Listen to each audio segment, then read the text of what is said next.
Madame, Monsieur, c'est un honneur, c'est un plaisir de vous retrouver une fois de plus dans ce nouveau numéro des questions du jour où nous allons essayer d'aborder les sujets d'actualité comme d'habitude dans cette émission où nous parlons des questions qui font la une de l'actualité. C'est en ce jour le déplacement ou le séjour de la gouverneure du Lualaba à Rome où elle a été reçue par sa sainteté le pape François. Quelle a été la mission, quel était l'objectif de sa mission chez le pape François? On va découvrir cela tout au long de cette émission. Également connaître la mission où nous parlait des vacances parlementaires des élus du peuple dans la province du Lualaba.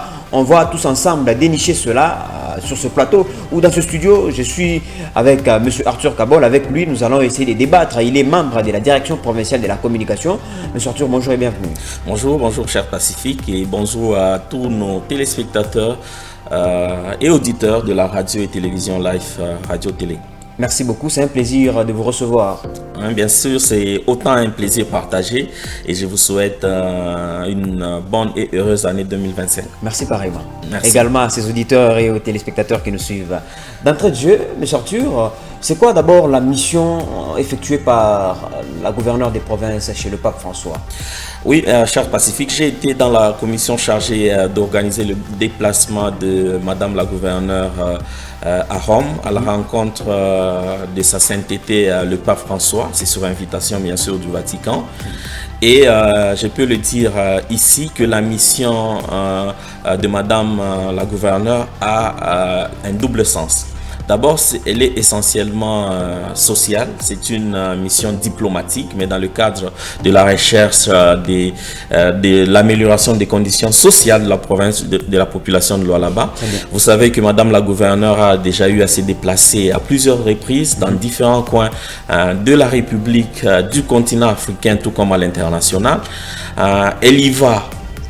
Ces voyages diplomatiques se font dans le cadre notamment d'attirer parfois les investisseurs qui peuvent venir améliorer les conditions économiques et sociales de la province du Lualaba, c'est-à-dire par des investissements massifs qui vont créer des emplois et qui vont permettre à la province du Lualaba de pouvoir se développer. Ça, c'est un. Deuxièmement, elle peut aussi se déplacer, toujours dans le cadre diplomatique, à la recherche d'autres partenariats. Et dans le cas d'Espèces au Vatican, c'est un partenariat purement social entre la province du Lualaba et l'Église catholique qui est bien sûr dirigée par sa sainteté le pape François, et cela fait partie de ses missions régaliennes, de ses missions en tant que gouverneur de la province du Lualaba, de pouvoir attirer d'autres partenaires qui peuvent venir améliorer les conditions sociales de la population du Lualaba, et ce notamment par bien sûr l'installation prochaine de la fondation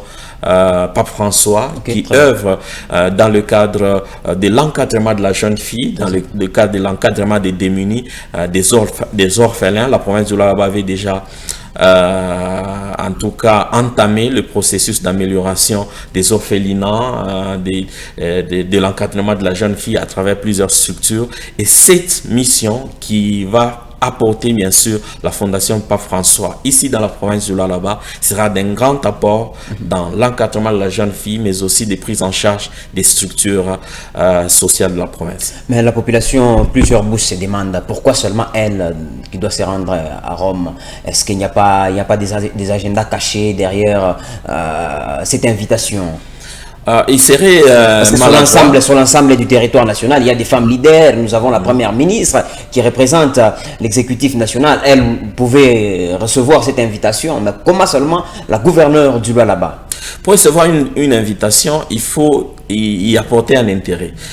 Je pense que cela fait suite à la rencontre avec Madame la gouverneure et les autorités de la Cité du Vatican lors du séjour du pape François à la République démocratique du Congo. Il vous souviendra que sa sainteté avait fait le déplacement de Kinshasa en début de l'année passée.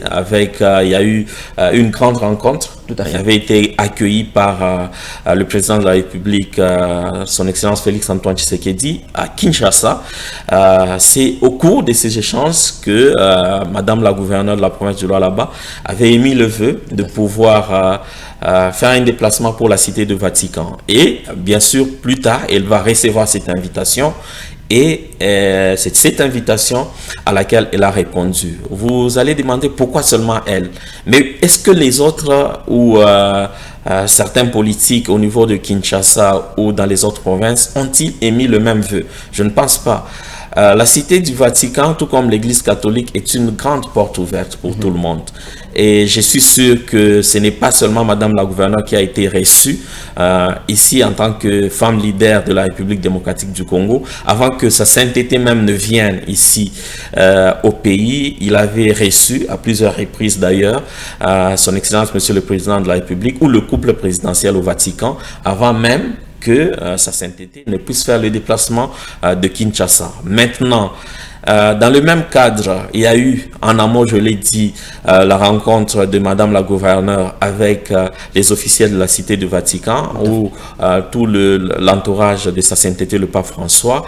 Elle a obtenu cette invitation et il était tout à fait normal qu'elle puisse y répondre.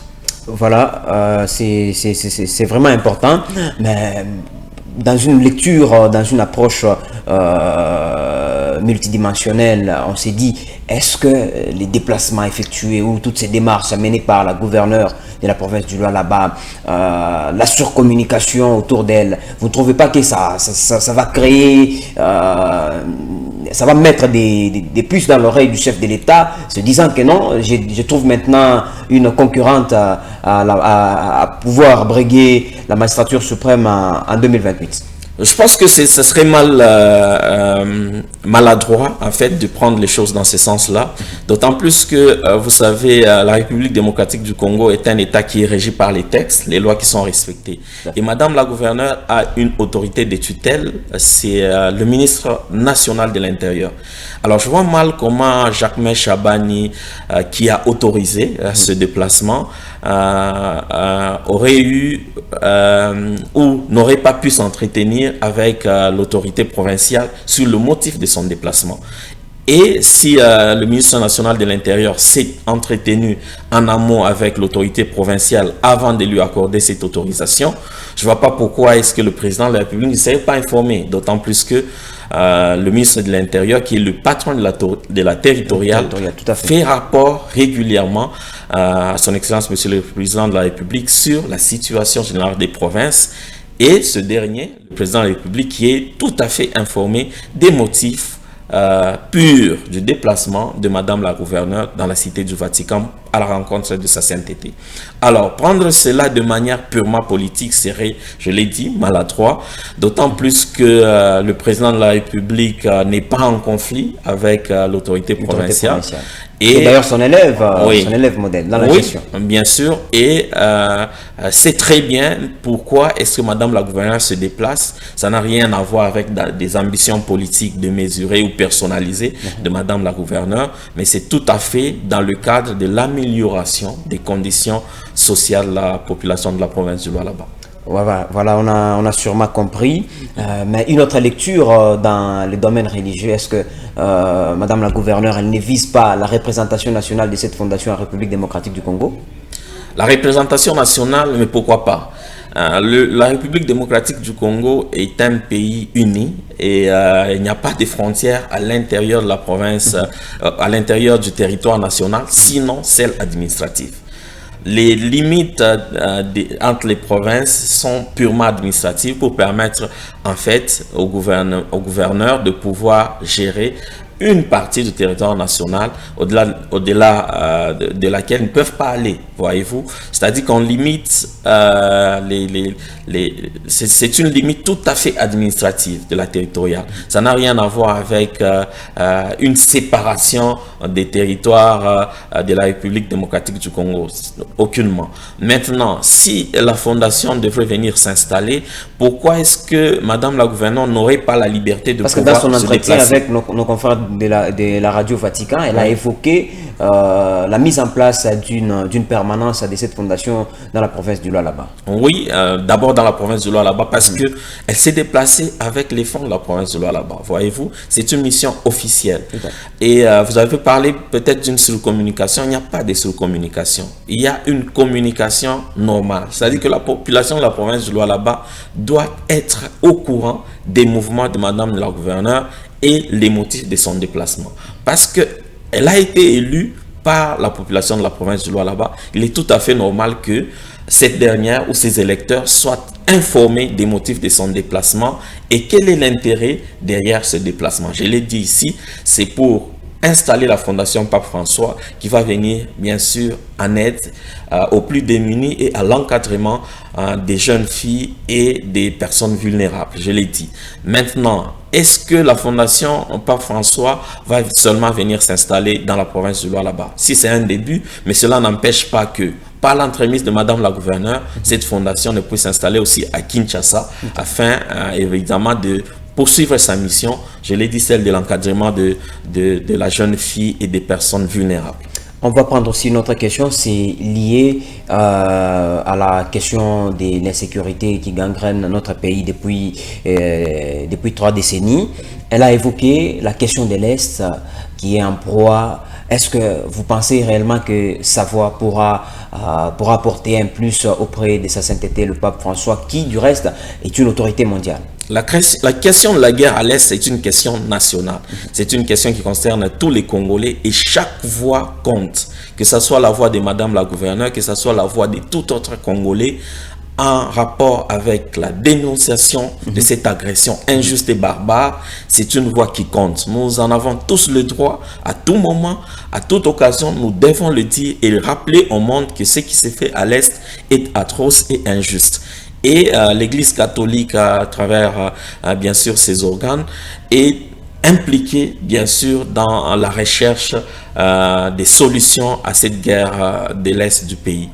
Alors, je pense que sa voix compte plus, en tout cas pas plus que celle de tout autre Congolais. Sa voix compte autant que celle de tous les autres Congolais. Et voilà, c'est là, j'aimerais même dire que ceux qui pensent que non, elle s'est déplacée parce qu'elle a de l'ambition personnelle, serait malsain. Parce que autant que le président de la République le dit à chaque fois qu'il en a l'occasion, autant Madame la gouverneure, en tant qu'autorité provinciale, puisse évoquer cette question sur les ondes de la radio Vatican. En tout cas, à tout instant, à toute occasion que cela s'avérait nécessaire, on ne cessera pas de le dénoncer afin que nos populations ou nos compatriotes de l'Est puissent trouver aussi la quiétude qu'ils méritent. En quelques mots, comment vous faites la lecture de ces déplacements? En tout cas, ce déplacement, je pense qu'il est d'un apport considérable. D'abord, premièrement, pour la province du Lualaba, parce qu'il serait inutile d'avoir des autorités amorphes. Nous avons la chance dans la province du Lualaba d'avoir une autorité qui se bat, qui est à la recherche permanente des solutions en faveur de ces populations. La fondation Pape François est une fondation qui est encadrée par le Vatican, en tout cas par l'Église catholique universelle. Elle a des dons et donc si jamais ces dons pourraient profiter ou bénéficier à la province de Lualaba, ça serait une bonne chose. Et ces dons, ce ne sont pas des dons que nous faisons, ce sont des dons qui proviennent de plusieurs organismes internationaux. C'est sur le plan international que les chrétiens catholiques et les autres chrétiens affiliés à l'église catholique se cotisent, qu'ils mettent à contribution pour que cette fondation puisse fonctionner. Et si la province de Lualaba peut tirer parti ou profit des dons qui sont faits à cette fondation en faveur de la population de Lualaba, je pense que cela serait tout à fait utile et agréable, acceptable pour nos populations de la province de Lualaba. Donc, mesdames et messieurs, chers auditeurs et téléspectateurs, vous avez certainement compris. On a élagué la problématique selon laquelle Madame la gouverneure pourrait avoir des ambitions cachées ou des agendas cachés pour son déplacement vers la cité des Vatican, où elle a échangé avec sa sainteté le pape François. Il s'agit d'une bouche autorisée, un membre de la direction provinciale de la communication qui nous parle ici, monsieur Arthur Kabol. On va passer à autre chose, notre deuxième sujet. Il s'agit s'agit des vacances parlementaires de nos députés, est-ce que les députés, les élus du peuple rencontrent au quotidien, à chaque fois qu'il y a vacances parlementaires, leurs électeurs? En tout cas, les vacances parlementaires ont été instituées pour permettre à ce que les élus provinciaux et nationaux retournent dans leurs circonscriptions respectives afin de palper du doigt les difficultés inhérentes au vécu quotidien de leurs électeurs. Maintenant, il est important en fait que nos élus comprennent que cela fait partie en fait du déroulement normal de leur mission de représenter le peuple au niveau provincial tout comme au niveau national. La province du Lualaba est subdivisée en 5 territoires et chaque territoire est bien sûr représenté au niveau national tout comme provincial à différentes circonscriptions.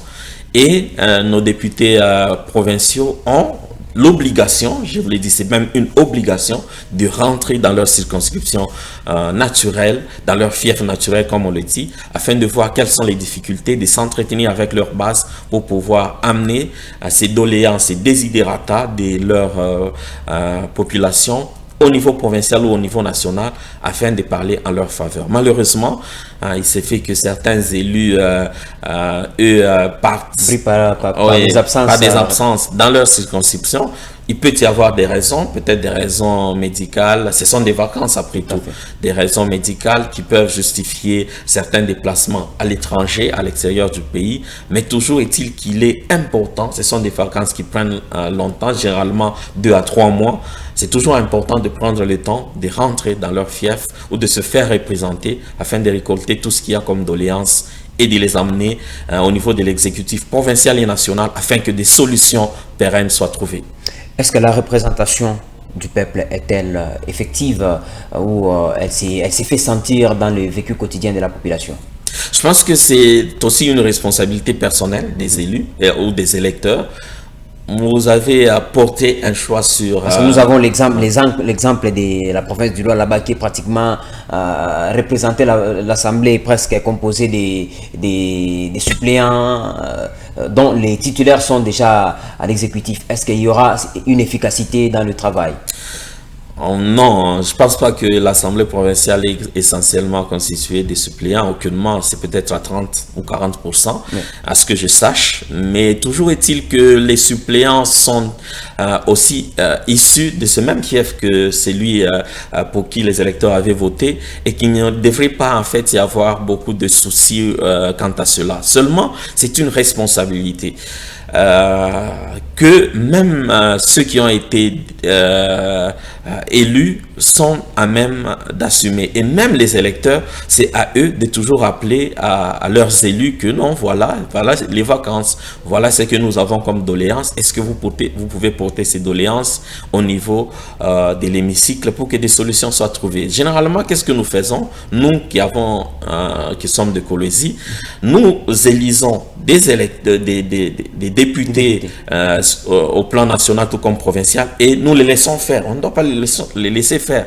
Moi, j'ai par exemple la responsabilité d'appeler la personne pour qui j'ai voté et lui dire voilà, nous avons tel problème ici dans la province de Lualaba. Est-ce que une solution ne peut pas trouver, que ce soit dans les territoires? On parlait de la route nationale, on parlait parfois de l'électrification de la ville de Kassaji ou encore de l'asphaltage de certaines routes prioritaires. C'est à nous de faire le suivi en rapport avec le plan de développement provincial qui a été adopté au niveau de l'Assemblée provinciale. Est-ce qu'ils sont accessibles, ces députés-là? C'est ça aussi un autre problème où les électeurs se demandent, après avoir voté et partent directement, ils oublient qu'il y a des électeurs qui ont des desiderata à leur déposer. Mais comment est-ce qu'on ne peut pas être en contact avec eux? Vous savez qu'au niveau local, à chaque entité, il y a le comité local, il y a les comités locaux. Nous nous organisons en comité local de développement, en sous-comité des différents territoires.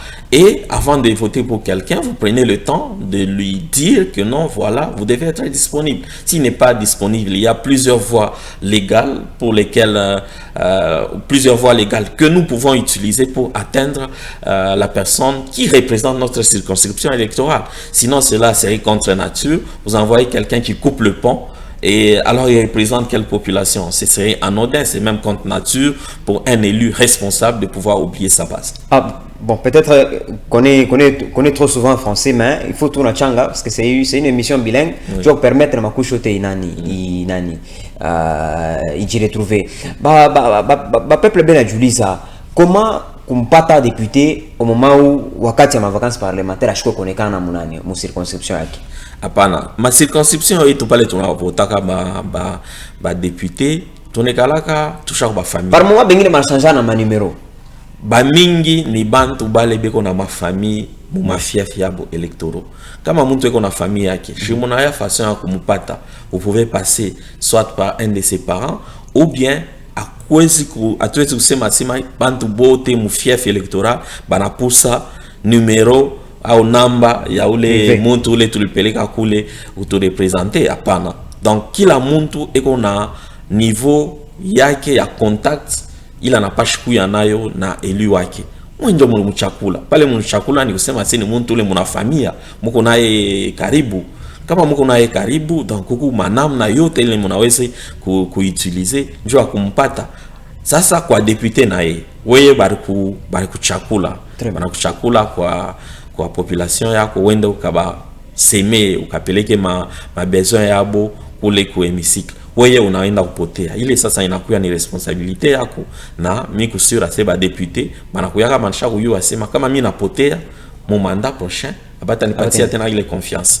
Et heureusement pour nos élus, la plupart banikala bien arudia mu mafief yabo atafanya mo ata mwezi moya au miezi mbili, et puis ingine anabeba na hiyo vacances na yeye ni mtu anaweza kupumzika parce que tushwazia asima banikala bashakuikala tu kazi banafanyaka mu hémicycle en dehors ya bile tunaonaka banikala mu sous commission, banikala mu ma contrôle, banikala mu ma contrôle ya exécutif, mabintu ya mingi ile banikala bien afanya. Kama wanapatia vacances, c'est vrai que de sorte banaweza kwenda kupumzika mu mafief, banaweza kwenda kupumzika mu mafief yabo na kurencontrer madoléance ya électeurs yabo, tout comme banaweza kwenda na beaucoup de reconstituer mnamna ingine. Mais en tout état de cause, il est contact ile inapasha kubaki yako entre ba député na benyewe ba population yabo.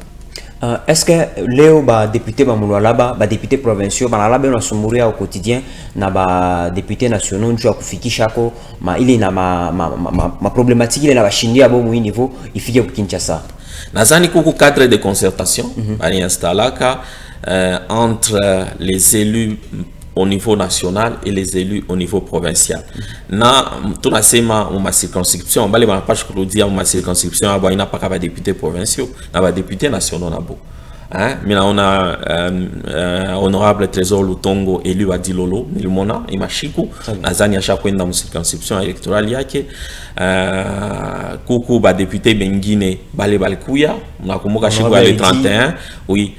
Siku le 31 tulikuwa pale nani échangeur, tulikuwa na ba députés nationaux bengine na ba députés provinciaux. Honorable Edi Kazai alikuwa pale nae na anekala en contact permanent ba électeurs yake. Mie par exemple niko mu circonscription électorale ya Muchacha. Donc honorable Edi anani représenter, mimi nina numéro ya honorable Edi, naweza kumuita saa yote nimuonesha sema voilà madoléance yetu mu quartier yetu iko hivi na hivi, est-ce que mnaweza tusaidia? Hapana mu quartier mu circonscription yetu ya territoire ya Muchacha iko hivi na hivi, est-ce que mnaweza tusaidia? Parce que mu quartier kuna kuya na ba conseiller communaux na wao banakuya na kazi yabo ya kufanya. Vous voyez, au niveau de chaque entité, il y a des élus, des représentants qui peuvent donner des doléances. Papa Denis Kiangwe, anakuwa mu quartier yangu, par exemple, mita mone chassé Papa Denis Kiangwe mu commune yetu ya Manika, ni hivi. Ah oui, ba conseil communaux. On avait l'air à Basabo. Na bobe ko inclus mu na bobe banapashi kwenda kuangalia dans chaque quartier, dans chacune de leurs circonscriptions. Apparemment, ce qui est pencha banani ya ba conseiller communaux, pencha ba isikirike monani. Oui, mais ni kazi yabo banayua kenye kile banenda kujirepresenter pour que tuba voter. Banayua mais na kazi yabo banapash kuya be unatumika pamoja na burgomestre kumuonesha sema eske inamna unaweza kuprioriser ko quartier fulani. Eske inamna parce que bengine be unasema abapeze kumbele aba ba burgomestre beko hapo juu ya nini parce que abakwe nani ba burgomestre balikuwa nommé, voilà pourquoi à un certain moment ma doléance yabo aina beaucoup plus en compte, notamment membre ma comité de développement local. En tout cas, ça c'est une fausse question. Toujours est-il que ba bourgmestre batukunabo ni ba bourgmestre beko respectueux des lois et des textes. Ba chaque asema kama ba conseillers municipaux bekwako ni njoo ya contrôle au niveau de la municipalité.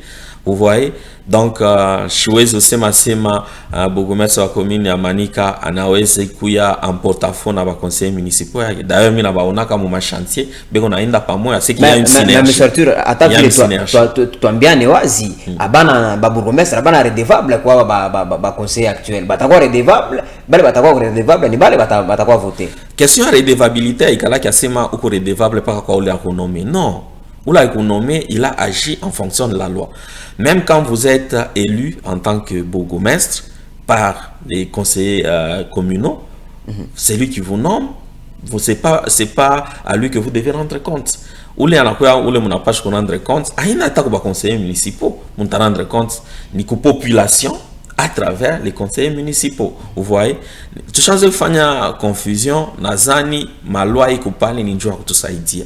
Aïna sema njoo ba bourgmestre ba kwa nommé au niveau national que abana redevable ko banani ko ba conseillers municipaux. Shi njo tupeleka ba conseillers municipaux pour que kama bourgmestre na pas kufanya acte asumurie nabo mimi nafia kubeba decision fulani munaona je tunaweza kufanya namna gani. Boba tamunisha sema non muivi shi tunaona mu circonstances. Parce que mingi ma école tu kunayo mingi ma école tu kunayo wanasema que ni ba ma comité local de développement de beaucoup plus les ba bourgmestre na shikia en termes à exécution à chantier ingine. Ba bourgmestre beko na droit kushikia makushi yote ya ma population, que ce soit les chefs de quartier, que ce soit les chefs de rue, que ce soit les comités locaux de développement, tous font partie en fait de la structure sociale ile inasaidia mukini ende kumbele. Banaweza kushikia ma comités locaux de développement, banaweza kushikia ba chefs de quartier, tout comme batatumika ensemble mu synergie na ba conseillers municipaux. Hakuna hata kitu kimoja kinaweza kufanya barrière na hakuna vita entre ile ma groupe sociaux yote ile itafanya que ba bourgmestre bashinde kutumika. Ni responsabilité yabo, ba bourgmestre ni responsabilité yabo na tout à savoir autant que la responsabilité des administrateurs des territoires. Ils ne peuvent pas se battre avec les députés nationaux ou les députés provinciaux, ou même ils ne peuvent pas être en conflit permanent avec le gouverneur qui représente. Balance, il faut mettre en place parce que par exemple chef à ma secteur, administrateur, a beaucoup plus contrôlé moment exécution à ma chantier. Non, aucunement. La loi sur la libre administration des provinces ne vient pas empiéter sur la loi sur la territoriale. On a que administrateurs de territoire en contact permanent avec le ministère de l'Intérieur provincial, autant qu'ils peuvent être en contact avec Madame la gouverneure qui est au courant en fait de toutes leurs actions. Aina sema parce que au niveau national on n'a pas ça kuenda kutumika en porte-à-faux ou à l'encontre de l'autorité provinciale. Aina ville, c'est que le gouverneur est le représentant du président de la République en province. Nakama munaenda andeo ya mibeko et qu'on a droit ya me suspendre et qu'on a droit ya faire rapport ku hiérarchie pour que bakurudishe mon norme parce que ni intérêt à population après tout Joe il n'a pas chez kuya en jeu aina mambo ya ma pouvoir personnel ou ku parler barkweka administrateur des territoires barkweka bourgmestre pour le développement en fait de la province du Lualaba, pour le bien-être des populations. Voilà un peu. Monsieur Arthur, nous atterrissons avec cette émission. Quelle est votre lecture? Comment vous voyez la province du Lualaba à l'horizon 2028? En tout cas, je pense que... D'abord en termes infrastructurels, en termes sociaux et aussi politiques. En termes infrastructurels, c'est beaucoup plus prometteur. Nous avons à la tête de la province une femme très dynamique qui a montré ses preuves. Et nous avons aussi un ministre de l'Intérieur qui est professeur d'université et qui est calé dans ce domaine des infrastructures. Et en m'entretenant personnellement avec le ministre provincial des infrastructures, c'est quelqu'un qui est engagé en fait dans le développement de la province du Lualaba. Tout chose qu'on analysait bien tout Moubaya, les priorités sont les gens et nous tous, nous ne sommes pas partout au même moment. Chez Abatou comme province à Lualaba, ma priorité est tout. Aina pas moi à Balebeko, mon territoire il y a Mouchacha ou bien Balebeko Kuti Lolo ou Kasaj. Parfois, lorsque les gouvernants prennent les responsabilités de gérer, eux, ils voient en grand. Mais chier, bamjoli, c'est ton asema, on a gouverneur à Chifakintu.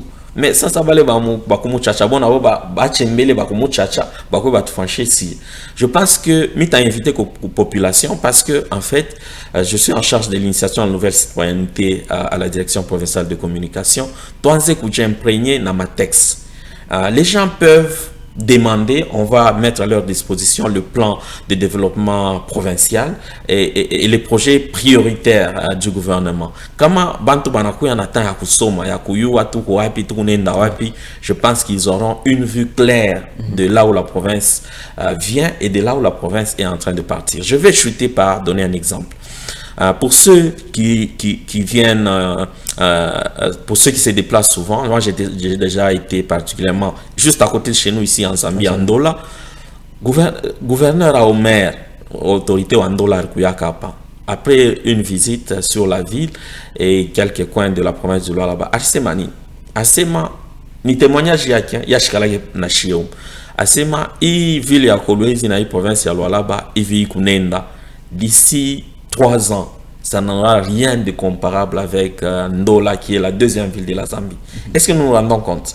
C'est que Kolwezi n'est même pas la 3e ville de la République démocratique du Congo, mais le rythme de développement auquel la province est soumise, si nous continuons comme ça, d'ici 3 ans, nous allons largement dépasser la 2e ville de la Zambie. Vous voyez, c'est un signe qui montre que peut-être chez Balé Tonakuya a pas sur place, à tourner ma effort il est fourni. Mais Bantu Benine Balé bien à Toka, Balé Manakuya, on a ma effort il mais entre-temps, à mon intérieur, on a beau plaindre que beaucoup plus, on concentre beaucoup plus les moyens sur Kolwezi. Or, le Lualaba, ce n'est pas seulement Kolwezi. Ils ont peut-être raison, mais je pense que Madame la gouverneure a déjà pris la mesure de l'événement. Il y aura beaucoup d'efforts qui seront fournis pour la prise en charge des populations de l'intérieur. Toujours est-il que quand on a Kintu qui n'a fani car merci. Il faut voir ce qui est devenu Kolwezi depuis 2015 jusqu'à 2024. 9 ans après, est-ce qu'on pouvait imaginer ce rythme de développement? Je ne pense pas. Bref, il y a beaucoup de challenges. Le besoin est immense en termes de développement, que ce soit dans la ville ou dans les territoires, mais les efforts qui sont faits sont des efforts louables et que nous pensons que s'ils sont redynamisés, s'ils sont poursuivis, d'ici quelques années, la province de Lualaba ne sera plus la même. Voilà. Mesdames et messieurs, chers auditeurs et téléspectateurs, nous voici arrivés au terme de ce numéro des questions du jour. Monsieur Arthur, peut-être un dernier mot à adresser à la population, à ses auditeurs et téléspectateurs qui nous suivent. Oui, en tout cas, j'aimerais remercier la rédaction de Live de m'avoir invité. J'aimerais revenir sur les 2 sujets sur lesquels nous avons discuté très rapidement. Le premier sujet, c'est que Madame la gouverneure a dû déplacer Kourom. D'abord, premièrement, tu n'as pas choisi assez ni chrétienne, catholique engagée. À chaque fois, ma ouvrage, il y a mingi sana mon église catholique. Depuis Lubumbashi, milkwana Monseigneur Fulgence Moutebarle, ma témoignage, il y a mingi à ma gouverneur. Dans ma construction, ma grotte, ma appui, ma église. Mon ma appui comme objet liturgique. Chaque fois qu'on y a mon mise, attentif kubile bintu. Ma construction à ma grotte Maria, construction Léo et à paroisse Bienheureuse à Noirite qui est devenue une grande paroisse de la ville. C'est grâce bien sûr à la contribution de Maman Fifi Masuka. Aujourd'hui l'église Mariapolis qui il y a une autre paroisse qui s'est construite, je pense, du côté Gare Kazembe.